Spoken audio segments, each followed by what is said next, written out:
तो आज हम स्टडी करेंगे लीनियर मोमेंटम। आगे चल करके हमें एक मोमेंटम और स्टडी करना रहेगा, बट उस मोमेंटम को हम एंगुलर मोमेंटम बोलेंगे।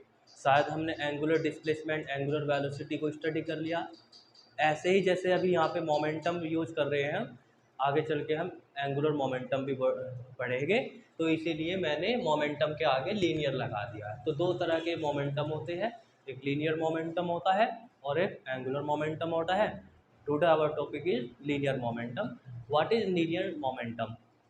ये एक फिजिकल क्वांटिटी है, और ये क्वांटिटी, ये जो प्रॉपर्टीज़ है, ये केवल उसी बॉडी के पास होती है जो बॉडी मोशन कर रही होती है, उसी के पास ये प्रॉपर्टी होती है। हम इसको इस तरीके से समझते हैं, देखिए ये मोशन का एक इफ़ेक्ट है।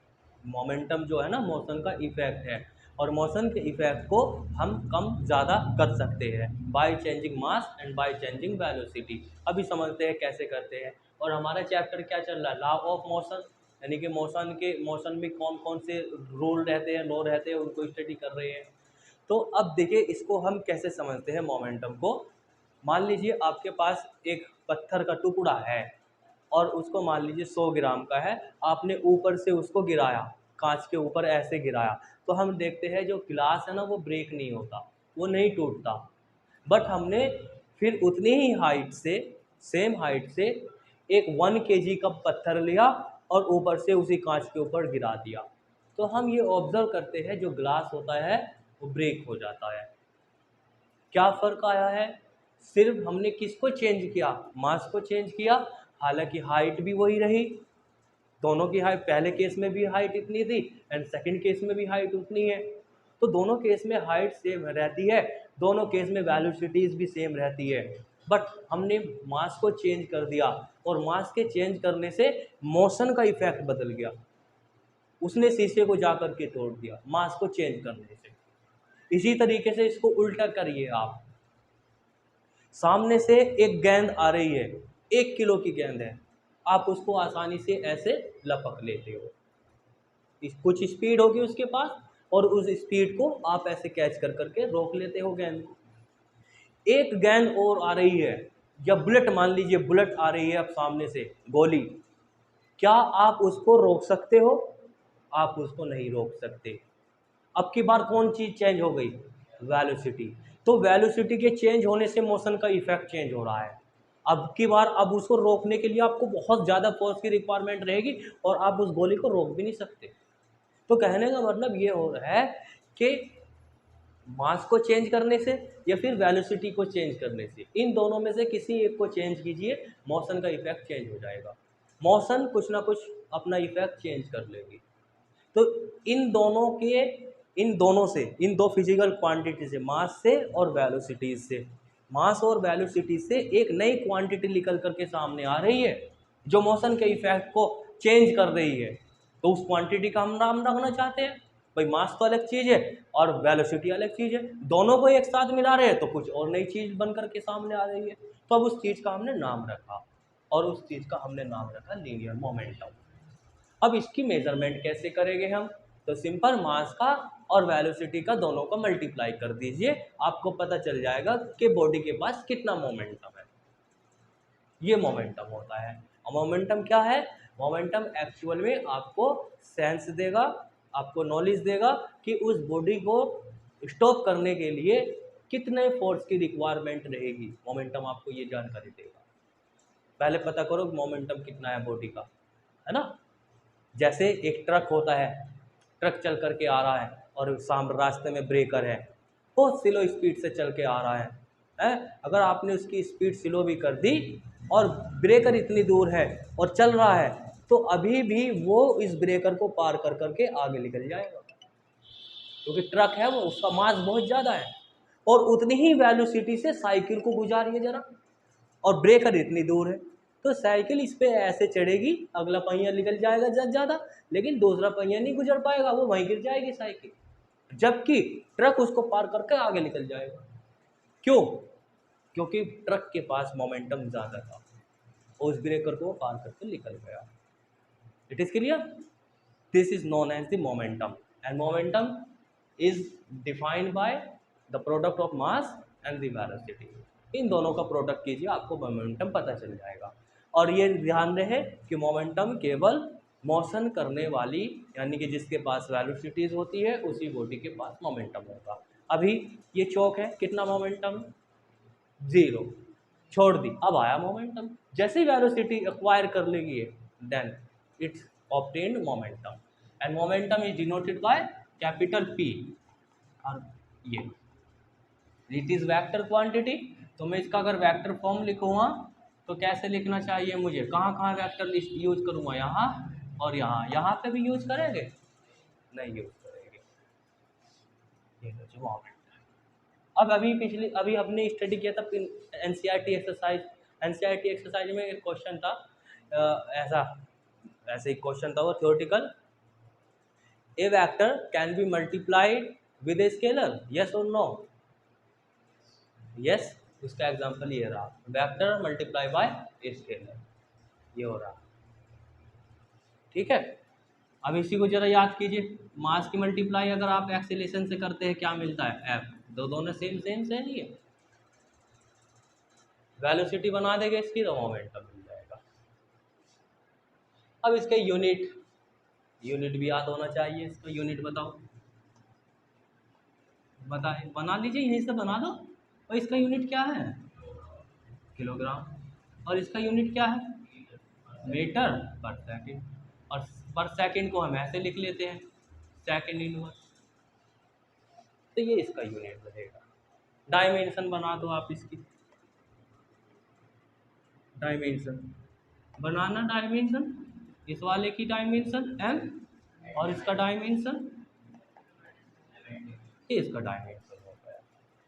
क्लियर?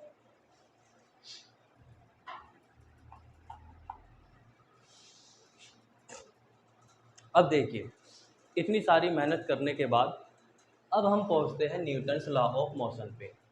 न्यूटन्स ने भी स्टार्टिंग में मेहनत की थी, काफ़ी सारी मेहनत करने के बाद उसने फिर 3 रूल दिए, अपने 3 लॉज दिए मोशन से रिलेटेड। हमने भी पहले मेहनत की है, चैप्टर को स्टार्ट करने से पहले कुछ टॉपिक बेसिक क्वांटिटीज़ को जाना है और फिर हम न्यूटन्स लॉ पे पहुँचे हैं।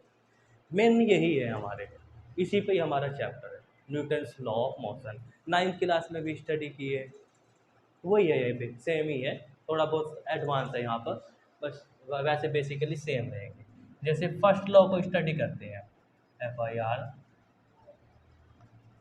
First law. देखिए न्यूटन्स का फर्स्ट लॉ क्या कहता है। न्यूटन्स का फर्स्ट लॉ ये कहता है कि कोई बॉडी अगर मोशन में है तो वो मोशन में रहेगी, और रेस्ट में है तो रेस्ट में रहेगी। ऐसे ही स्टडी किया ना 9th क्लास में। A body to be continue in rest और in motion unless an external force applied on it. जब तक हम उस पर कोई एक्सटर्नल फोर्स अप्लाई नहीं करेंगे तब तक वो अपनी स्टेट को चेंज नहीं कर सकती, चाहे वो स्टेट रेस्ट की हो चाहे वो स्टेट मोशन की हो, वो अपनी स्टेट को चेंज नहीं करेगी। और ये किससे मिलता जुलता है? लॉ ऑफ इनर्शिया से। इनर्शिया हमने यही तो बताता है, इनर्शिया क्या चीज़ है। Inertia that property which oppose the change of state, जो पोजीशन के अपोज होने का क्या करती है? अपोज करती है। तो फर्स्ट लॉ भी यही कह रहा है, every a body will continue to be state of rest और uniform motion unless an external force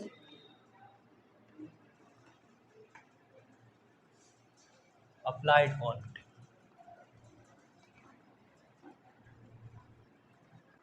but basically हमारी लाइफ में ऐसा होता नहीं है। वो क्यों नहीं होता, वो उसके पीछे क्या लॉजिक है वो मैंने बता दिया आपको, समझा दिए, है ना।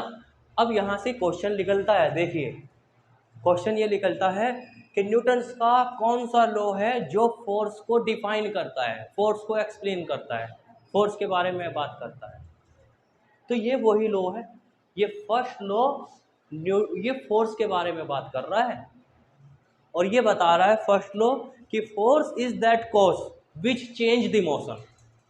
फोर्स वही कारण है जो मोशन कराता है। देखो यहां से कब तक स्टेट चेंज नहीं होगी, जब तक फोर्स अप्लाइड नहीं होगा। और फोर्स अप्लाइड नहीं होगा मतलब क्या हुआ इसका कि फोर्स ही वो चीज़ है जो मोशन करा सकता है, जो स्टेट चेंज करा सकता है। इस स्टेटमेंट से यही निकल करके आ रहा है सामने, जो बेसिक जो इसके अंदर डेप्थ है वो निकल के यही आ रही है। और यहाँ से पूछा जाता है कि कौन सा लॉ है जो फोर्स को एक्सप्लेन करता है, फोर्स के बारे में बात करता है। तो आप इसका यहाँ आंसर करना, ये यहाँ से लिखना इसका sense, unless an external force applied on it. इसका मतलब ये है कि अगर आपको मोशन स्टेट चेंज करनी है तो फोर्स की रिक्वायरमेंट है ना, ठीक है। और दूसरी लैंग्वेज में आप इस स्टेटमेंट को या इस न्यूटन के सेकंड लॉ को ऐसे भी कह सकते हो, if no net force act on a body, अगर बॉडी पर कोई नेट फोर्स अप्लाइड नहीं है, then the velocity of the body does not change, उसकी बॉडी की वेलोसिटी चेंज नहीं होगी, वेलोसिटी का स्टेट चेंज नहीं होगा, ठीक है। कैन नॉट बी एसिलेट, और वो बॉडी एसिलेट नहीं करेगी। सेकंड लाइन में आप इसे ऐसे भी कर सकते हो। और Newton first law define inertia, note कर करके लिख लेना ये, Newton first law define force and inertia, दोनों डिफाइन करता है, लेकिन ये मैथमेटिकल फॉर्म नहीं देता आपको। देखो फोर्स को मेज़र करने के लिए हमें फॉर्मूला लगता है, बिना फॉर्मूले के हम फोर्स को मेज़र कोई ना कर लेंगे। बट ये वाला जो फर्स्ट लॉ है ये फोर्स के बारे में बात तो कर रहा है, फोर्स का थ्योरेटिकल स्टेटमेंट दे रहा है, बस ही मेजरमेंट कैसे होगा वो नहीं बता रहा है। फर्स्ट लॉ ओनली थ्योरेटिकल बात करता है कि फोर्स है, कुछ चीज़ है फोर्स जो मोशन का कॉज है, बट कैसे कैलकुलेट करेंगे उस फोर्स को ये फर्स्ट लॉ नहीं बता रहा। और ये नोट कर लिख लेना, Newton first law define force and inertia, दोनों को डिफाइन करता है। और इसको हम फर्स्ट लॉ को इनर्शिया भी कहते हैं, लॉ ऑफ इनर्शिया, इनर्शिया की डेफिनेशन दे सकते हैं वैसे यहाँ से, ठीक है। और उसके बाद में न्यूटन के सेकंड लॉ आ जाता है, न्यूटन सेकंड लॉ इम्पोर्टेंट है बच्चों। देखो ये फर्स्ट लॉ होगा, अब न्यूटन सेकंड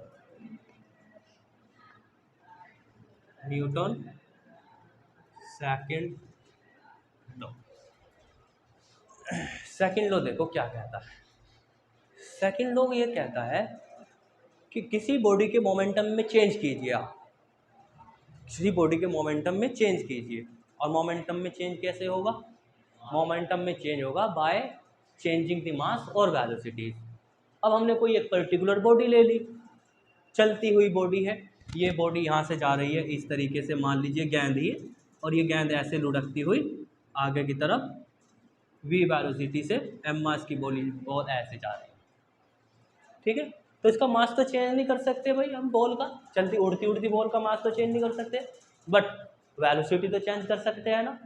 वेलोसिटी चेंज अगर हो जाएगी तो क्या चेंज हो जाएगा, मोमेंटम।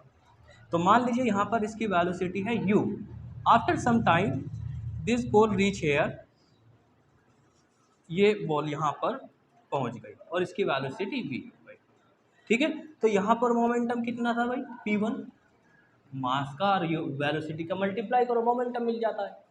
ऐसे ही यहाँ पर momentum mass multiply by velocity, momentum मिल जाएगा। तो यहाँ पर मोमेंटम में चेंज आया, और इस चेंज आने में कुछ ना कुछ टाइम लगा होगा, मान लीजिए यहाँ से यहाँ तक मोमेंटम चेंज आने में टाइम t लगता है। तो मोमेंटम में चेंज होना विद रेस्पेक्ट टू टाइम, ये आपका होता है फोर्स। तो सेकंड लॉ फोर्स पे बात कर रहा था, थ्योरेटिकल स्टेटमेंट दे रहा था, लेकिन सेकंड लॉ ने उसे कैलकुलेट कर दिया कि ऐसे कैलकुलेट कर सकते हो, force can be calculated by this law.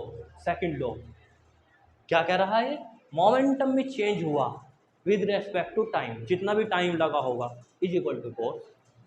उन्होंने ये बताया, इसको तो फिर दोबारा से वर्ड में कन्वर्ट कीजिए, the rate of change of momentum, यानी कि मोमेंटम किस रेट से चेंज हुआ, the rate of change of momentum.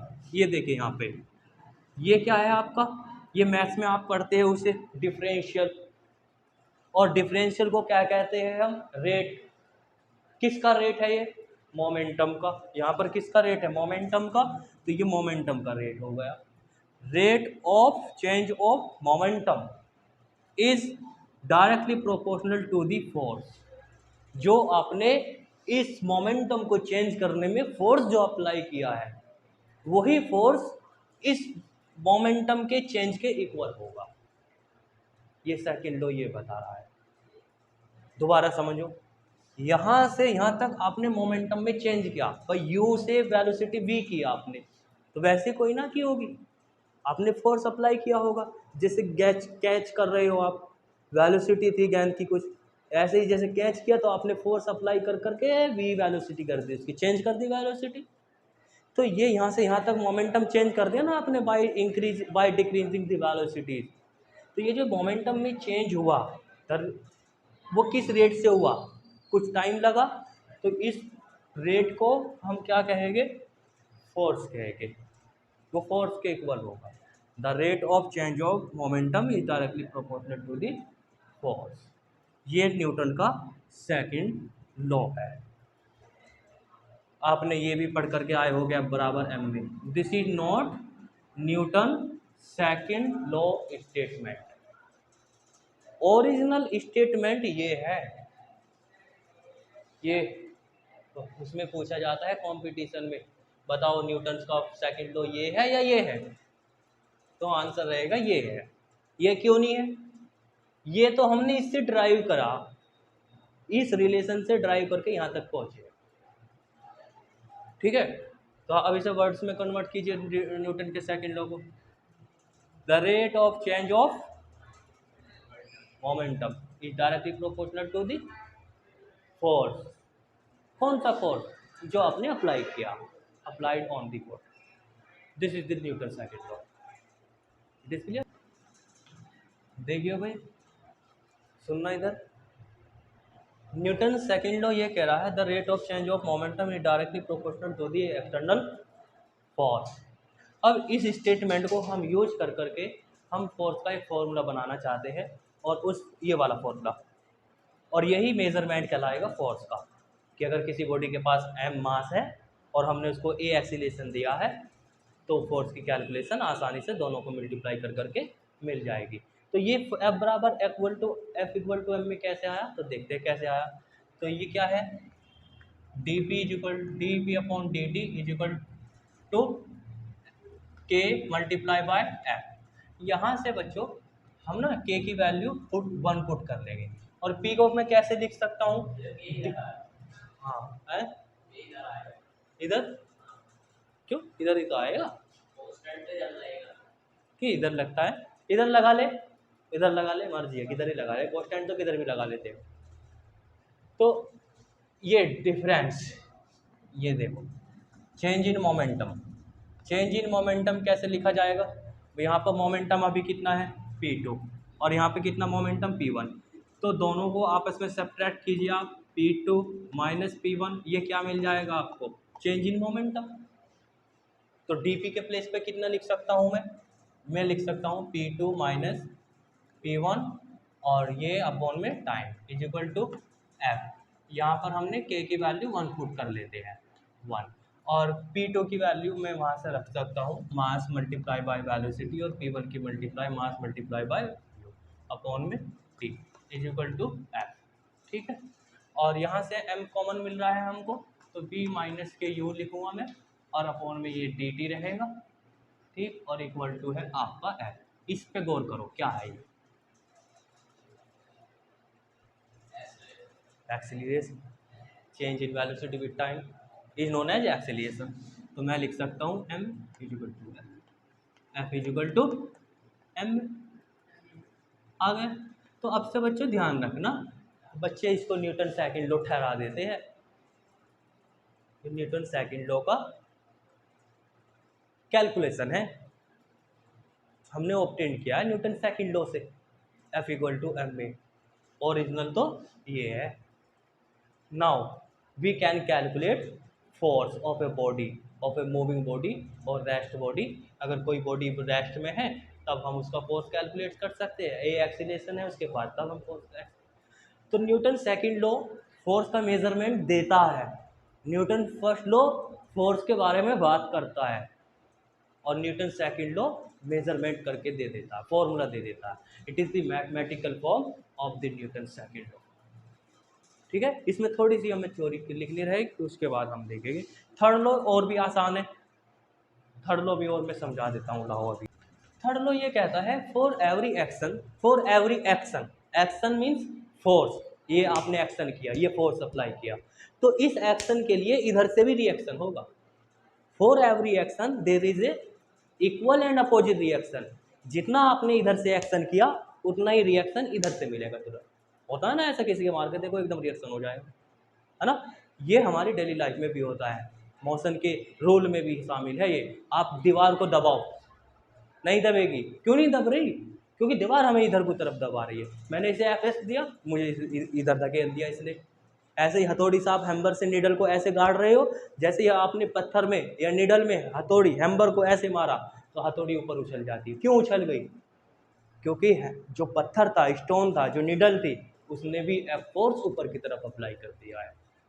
तो यहाँ से हमें पता चलता है for every action there is reaction. Earth को हमने दबाया, अर्थ ने हमें ऊपर दबाया, तो इसके लिए भी फोर्स है। तो हर एक फोर्स के लिए एक फोर्स और होता है जो कि अपोजिट डायरेक्शन में होता है। अपोजिट के लिए हमने माइनस यूज कर लिया, ठीक है। आप इस वाली दीवार पर इधर से एफ फोर्स अप्लाई करोगे तो इधर से भी एफ फोर्स अप्लाई हो जाएगा तुरंत, होता है ऐसा। यहाँ से हमें न्यूटन थर्ड लॉ से ये जानकारी मिलती है कि फोर्स हमेशा कपल में होता है, अकेला फोर्स नहीं हुआ करता, और वास्तव में नहीं होता अकेला फोर्स। फोर्स हमेशा जोड़ी में ही पाए जाते हैं, ये दोनों फोर्स साथ साथ मिलेंगे, ये भी ध्यान रखना। न्यूटन, ये तीन चीज़ें लिख ली न्यूटन के तीनों नियम से, तीन लॉजिकल बातें बता दी मैंने आपको। फर्स्ट लॉ फोर्स के बारे में बात करता है, सेकंड लॉ मेजरमेंट करके दे देता है, और थर्ड लॉ ये बताता है कि force always occupy in pair form. ठीक है, ये ध्यान रखेंगे हम।